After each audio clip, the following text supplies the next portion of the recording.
मेरे बेटे की शादी मैंने मुश्किल से की। वो एक लड़की से प्यार करता था, लेकिन मैं नहीं चाहती थी कि उसकी शादी उसी से हो। मैंने उसे बहुत समझाया और उसकी शादी गांव की एक सीधी साधी लड़की से करवा दी।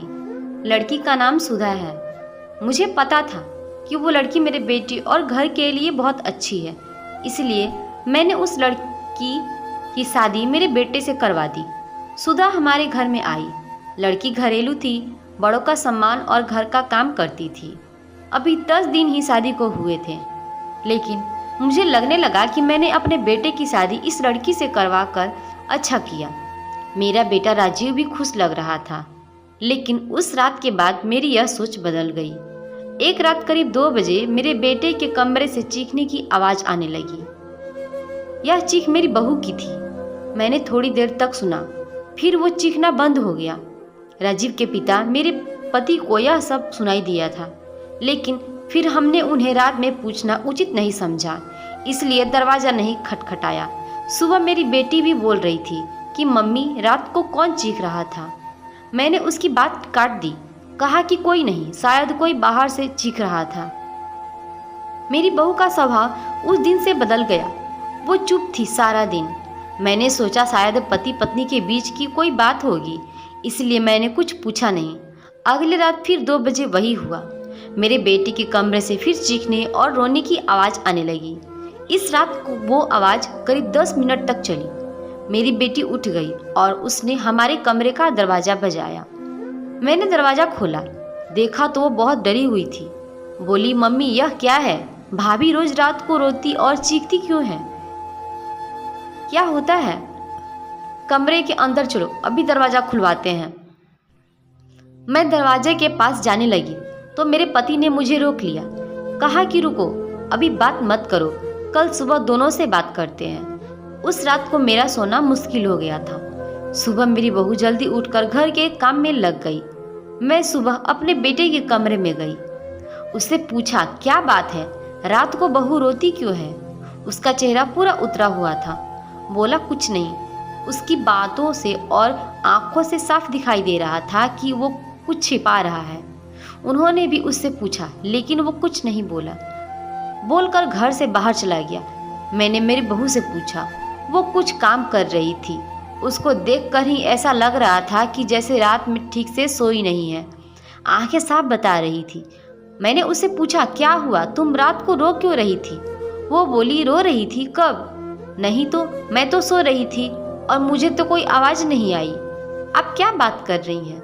उस कमरे में ऐसा क्या हो रहा था, यह बात या तो मेरी बहू जानती थी या मेरा बेटा, लेकिन दोनों ही कुछ नहीं बता रहे थे।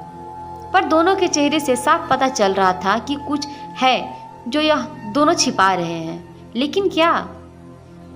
अब जब भी रात आती मुझे नींद ही नहीं आती, क्योंकि आधी रात को फिर वही होता।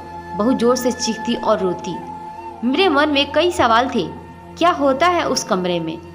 फिर एक रात करीब 2 बजे मेरे घर में वो हुआ जो मैंने सोचा भी नहीं था।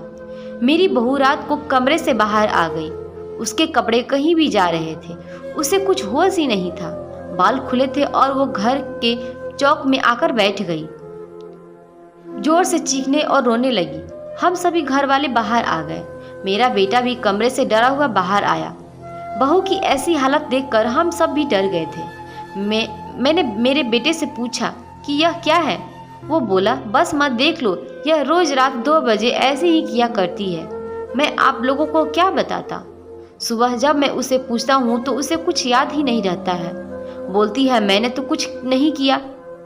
बहू जब थोड़ी देर बाद शांत हुई तो मेरा बेटा उसे कमरे में ले गया और सुला दिया। मैं सोच रही थी कि यह क्या है। मैंने मेरे बेटे को कहा कि तू उसे उसके घर छोड़ आना, सुबह में मैं उसकी माँ से बात करूँगी। सुबह होते ही मेरा बेटा उसे कुछ बहाना करके उसके घर छोड़ आया। मैंने उसकी माँ से बात की।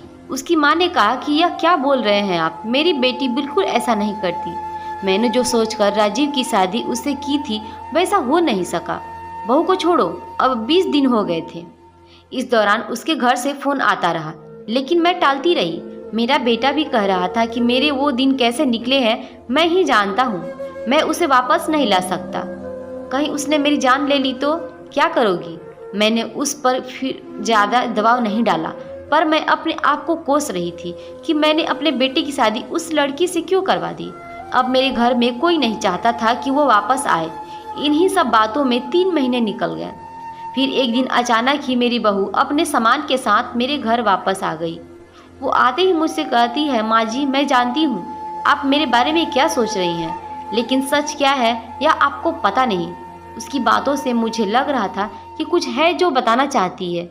मेरा बेटा घर आया और उसे देखकर गुस्सा हो गया। कहा, यह यहाँ वापस आ गई, मैं अब यहाँ इस घर में नहीं रह सकता, मैं जा रहा हूँ। मेरी बहू ने उसी समय कहा, क्यों, सच सामने आ जाएगा इसलिए डर रहे हैं? बताइए सबको सच क्या है, मैं उस तरह से क्यों किया करती थी? बेटा बोला कि क्या सच? सच यह है कि तुम पागल हो और रोज रात उस तरह से करती हो। बहू बोली कि माँ जी, आज अगर सबसे ज़्यादा दुखी और परेशान है तो वो और कोई नहीं, मैं हूँ। मैंने अपनी पति की बात मानी और उन पर विश्वास किया।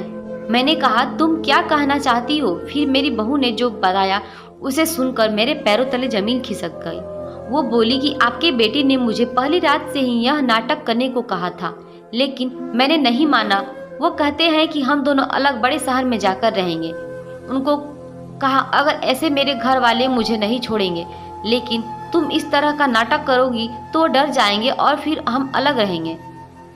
पहले मैंने बोला कि यहाँ सबके साथ अच्छा है, लेकिन फिर जब वो मुझसे बात नहीं करते थे तो मुझे उनकी बात माननी पड़ी। और फिर मैंने जब सब नाटक किया तो उन्होंने मुझे घर छोड़ दिया। मुझे आप सभी की नज़रों में पागल और ना जाने क्या साबित कर दिया। उसके बाद मेरा फ़ोन भी नहीं उठा रहे। मैं उनका वहाँ मेरे घर इंतज़ार कर दी, लेकिन वो नहीं आए। मैं समझ गई कि उन्होंने मुझे बेवकूफ़ बनाया है, मुझसे झूठ बोला है या मुझे अपनी ज़िंदगी से भगाना चाहते थे। मैं इस बात को समझ गई। अब मैं खुद ही इनसे दूर चली जाऊंगी, लेकिन मैं चाहती थी कि सच आप सभी के सामने आ जाए। मुझे बहू की बातों पर पूरा विश्वास हो गया था। मेरा बेटा बोला, तुम्हें इसे रखना है तो रखो। मेरी शादी तुमने उसी से नहीं होने दी जिसे मैं चाहता था, और इस गांव की लड़की से करवा दी। मैं चाहता था कि यह भी यहाँ से चली जाए। तुम परेशान हो, सोचो कि यह मैंने क्या किया। अब भी मैं इसे अपनी पत्नी नहीं मानता। मैंने मेरे बेटे को कहा कि बेटा, तुझे इस घर में रहना है या नहीं, इसका फैसला तू कर ले। मेरी बहू इस घर में ही रहेगी और जो इसे इसका हक और इज्जत नहीं देगा वो इस घर में नहीं रह सकता। तू इस तरह की साजिश कर सकता है, वो भी सिर्फ अपनी माँ से बदला लेने के लिए। एक भोली लड़की को कुछ भी करने को कह सकता है, पर बेटा जरा तू सोच, तूने इसे जो करने को कहा इसने किया। अपने बारे में और किसी के बारे में कुछ नहीं सोचा, सिर्फ तेरा सोचा। सोच, ऐसी पत्नी कहाँ मिलेगी? तू बहुत बड़ा अभागा है जो इस लड़की को छोड़ेगा। मैं बहुत खुश थी। मैंने अपने बेटे के लिए हीरा चुना था, लेकिन शायद मेरा बेटा ही उसके लायक नहीं था। मैंने मेरी बहू को प्यार से गले लगाया। मेरा बेटा भी कहीं नहीं गया। थोड़ी समय तक जरूर नाराज रहा, लेकिन मुझे पता था उस लड़की से कोई प्यार किए बिना कैसे रह सकता था। आखिर धीरे धीरे सब ठीक होने लगा। आपको यह कहानी कैसी लगी कमेंट कर हमें ज़रूर बताएं। ऐसी ही अच्छी कहानियाँ आप यहाँ पढ़ सकते हैं। यह कहानी काल्पनिक है, किसी से इसका संबंध होना मात्र संयोग ही समझा जाए। इसका उद्देश्य केवल मनोरंजन और शिक्षा देना है।